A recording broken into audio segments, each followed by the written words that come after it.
let's derive formula for Kepler's third law of planetary motion, and that is law of periods. And here we are going to make an assumption that the planet is moving in a circular orbit. The orbit is circular.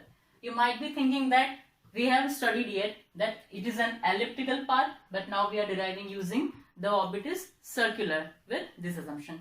This is done because we have to understand the derivation and the facts properly, so that we can understand the further terminologies and factors properly. So we are just assuming that orbit to be circular and deriving the formula so as to understand all the things very nicely. So if the orbit is circular, so we can say that the sun is at center, and if sun is at center, then suppose say planet is here and the distance of sun from the planet is say r.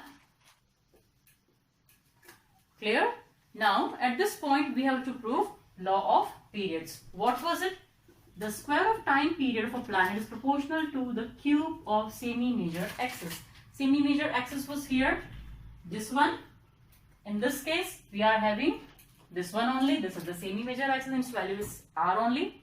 One thing that we have learned in our previous sessions when we were learning the variation in value of g due to the effect of rotation of Earth. In that, we got to know centripetal force and centrifugal force. Do you remember this? Yes. The centripetal force was the force acting on the body moving in a circular motion, and it was acting in the direction to center, or we can say direction towards center. And centrifugal force the force which was acting in the outward direction and was allowing this body to move in the circular path properly. So here we have to see the centripetal force and centrifugal force acting on our planet. Now the first force that will be acting on this planet will be centripetal force, and it will be acting towards the center, and that is towards the sun, and that force will be, yes, according to Newton's law of gravitation, it will be gravitational force. Okay, so we can say that first force will be gravitational force, and that will be what it will be? Centripetal force. Okay, suppose this sun has mass ms and the mass of planet is small m, and the distance between the two is small r. Then what will be Fs then? G ms m by r square equals to centripetal force. Okay, your equation number 1. Now centrifugal force acting in outward direction. It will be force centrifugal. Its value will be mv square by r. We know that. Okay, so your equation number 2. Now comparing both this equation, why can we compare? We know that a body which moves in a circular motion bears same value of centripetal and centrifugal force. These two forces are equal and opposite for a body moving in a circular path. So what can we do?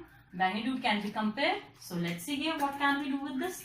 Gms m by r square equals to mv square by r. So let's see, something can be cancelled out, m and r. Okay. So as a result, what we have, v square is equals to g ms by r. Clear? This is one value. Your equation number 3. Now we know that when a planet is moving in a circular path, it must be bearing some angular velocity also. We have relation of v and omega. What was it?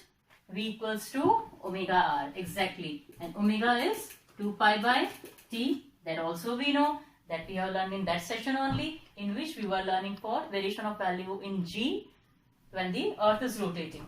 So for this value we have v equals to 2 pi t into r. Clear? Here what we need? V square. So let's square both the sides. What it will be?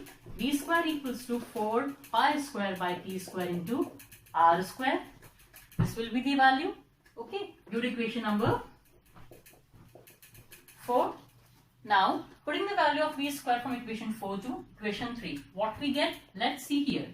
It will be 4 pi square by t square into r square equals to g ms by r. Just cross multiply this. It will be 4 pi square r cube is equals to g ms into t square. So now what can we see here? That this 4 pi square is constant. This g is universal gravitational constant. And ms is mass of sun, that is also constant. So this term is also constant. So what can we have is r cube is proportional to t square, or t square is proportional to r cube. Our third law describing the law of periods. Clear? So this was the derivation about third law.